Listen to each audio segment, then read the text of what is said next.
नमस्कार, मैं हूं पंकज पंडित और आप देख रहे हैं समाचार first to the point. Himachal Pradesh के चुनावों में एक तरफ जहां भाजपा पूरी तरह से मैदान में चुनाव प्रचार में नजर आ रही है, वहीं कांग्रेस अभी भी बैठकों के दौर में फंसी हुई है। यानी कि बिन दुबले के ही कांग्रेस की बारात जो है वो बाजार में निकल चुकी है। अगर हम बात करें इस समय कांगड़ा संसदीय क्षेत्र की, कांगड़ा संसदीय क्षेत्र प्रदेश का सबसे महत्वपूर्ण संसदीय क्षेत्र है और यहाँ पे मुख्यमंत्री सुखविंदर सिंह सुक्खू के सामने दोहरी चुनौतियाँ हैं। एक तरफ धर्मशाला में, जो कि जिला कांगड़ा का मुख्यालय है, प्रदेश की दूसरी शीतकालीन राजधानी है, वहाँ पे उन्हें उपचुनाव लड़ना है। साथ ही संसदीय क्षेत्र से नया चेहरा भी तलाशना होगा। कौन है जो वहाँ से भाजपा को चुनौती देगा? अगर हम दोनों दलों की बात करें तो यहाँ पे सुखविंदर सिंह सुक्खू ने पूरा एक दिन लगाया। सुबह से लेकर रात को 12:30-1 बजे तक कई मंत्रणाओं का दौर, कई चर्चाओं का दौर रहा, जिसमें विधानसभा के साथ साथ संसदीय क्षेत्र के चुनावों पर भी चर्चा हुई। लेकिन वहीं दूसरी तरफ अगर हम भाजपा की बात करें तो भाजपा लगातार अपने चुनाव प्रचार अभियान में जुट गई है। उन्होंने धर्मशाला से एक तरफ जहाँ सुधीर शर्मा को चेहरा बनाया है, वहीं राजीव भारद्वाज को संसदीय क्षेत्र में उतारा है। हालात देखिए कि मुख्यमंत्री धर्मशाला में थे, चर्चा कर रहे थे, और दूसरी तरफ भाजपा एक कदम आगे बढ़ते हुए अब अपने मंडल स्तरीय कार्यक्रमों से हटकर अब डोर टू डोर प्रचार करने में जुट गई है। इसी कड़ी में राजीव भारद्वाज कोतवाली बाजार में चुनाव प्रचार करते हुए नजर आए और उन्होंने लोगों से जन समर्थन मांगा।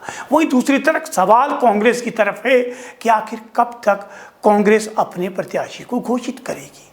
क्या कांग्रेस पार्टी को चेहरा नहीं मिल रहा है या पार्टी फूंक फूंक कर कदम रखेगी ताकि वो कड़ी चुनौती दे सकें? ये कुछ सवाल है जो कांग्रेस के सामने खड़े हैं, लेकिन कांग्रेस का बिना चेहरे के उतरना कहीं ना कहीं भाजपा को मजबूत कर रहा है। इसी मुद्दे को लेकर के भाजपा मैदान में उतरी है और आइए देखते हैं किस तरह से इस मुद्दे को लेकर के निशाना भाजपा के पदाधिकारी कांग्रेस पर साथ रहे। तो मैदान में उतारना तो है, उनको डिक्लेयर कर देना चाहिए था। पता नहीं उनके अंदर से क्या रणनीति चल रही है, या हो सकता है वो अपनी हार पहले ही मान गए कि उनको ये प्रत्याशी से लग रहा है कि ये है, हम इनके सामने कोई अपना ऐसा वो ढूंढ रहे हैं प्रत्याशी जो डॉक्टर राजीव भारद्वाज जी को फेस कर सके, उनको मार दे सके, लेकिन शायद उनको अभी तक मिल नहीं रहा है, तभी वो डिक्लेयर नहीं कर। जहाँ एक और कांग्रेस अपना अभी तक प्रत्याशी दे नहीं पाई है, दूसरी ओर भारतीय जनता पार्टी जो हमारे प्रत्याशी राजीव भारद्वाज जी कम से कम 100 के करीब कार्यक्रम कर चुके हैं और कोतवाली बाजार भाजपा का गढ़ रहा है।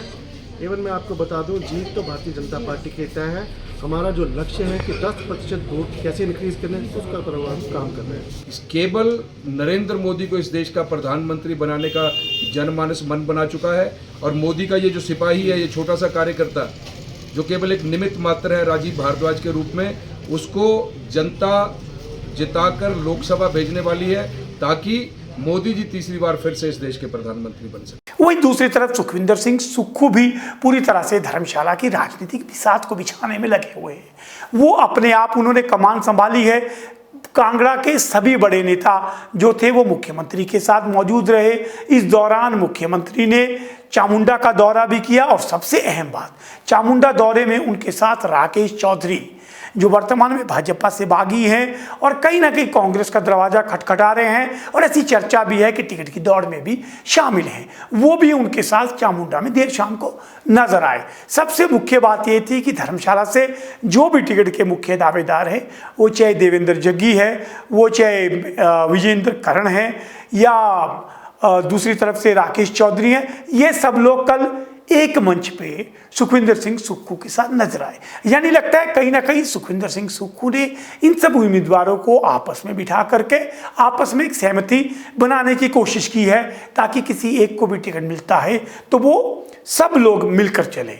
तो ये पूरा का पूरा धर्मशाला और कांगड़ा संसदीय क्षेत्र का वर्तमान सिनेरियो है। आइए मुख्यमंत्री सुखविंदर सिंह सुक्खू ने इस दौरान क्या कहा कि किस तरह से आने वाले चुनावों की तैयारी है। सभी विधायक मंत्रीगणों से लोकसभा चुनाव के प्रत्याशी के तौर पर ही चर्चा हुई और विधानसभा चुनाव पर भी चर्चा हुई और धर्मशाला से 5 साल के लिए कांग्रेस का लोगों ने विधायक चुनकर भेजा, कांग्रेस पार्टी की सरकार बनाई तौर पर जब विधायक बिक गए, उस बिके हुए विधायक के बारे में भी चर्चा हुई। इस प्रकार भारतीय जनता पार्टी ने लोकतंत्र की हत्या की और कुर्सी प्राप्त करने के लिए जो लोगों की भावनाओं से कांग्रेस के चुनाव चिन्ह पर जीत कर आए। सुखविंदर सिंह सुक्खू का ये कांगड़ा दौरा क्या रंग दिखाता है, इस पर हमारी नजर बनी रहेगी।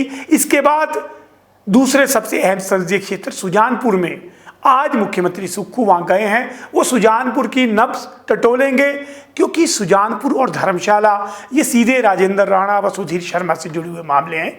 और राजेंद्र राणा व सुधीर शर्मा, ये जो बगावत हुई है, इसकी पटकथा लिखने का आरोप है इन पर कि यही दो बड़े चेहरे हैं जिन्होंने 4 लोगों को साथ में लेकर के एक बड़ा बगावत का खेला किया था। लेकिन देखते हैं कि अब सुजानपुर में किस तरह से अपनी रणनीति को सुखविंदर सिंह सुक्खू सजाते हैं। धर्मशाला से सुधीर शर्मा दिन ब दिन लोगों के बीच बैठकों का दौर उनका जारी है, साथ ही बीच बीच में वो मुख्यमंत्री पर भी आक्रमण करते रहते हैं। तो जो भाजपा के प्रत्याशी हैं भारद्वाज, वो भी इस समय जनता के बीच में हैं। कुछ मुद्दों को लेकर जनता को वोट की अपील कर रहे हैं। धर्मशाला में पूरी तरह से राजनीतिक माहौल सज गया है। इसी तरह की हलचलों को लेकर हम आपके बीच में आते रहेंगे। तब तक आप देखते रहिए समाचार फर्स्ट टू द पॉइंट।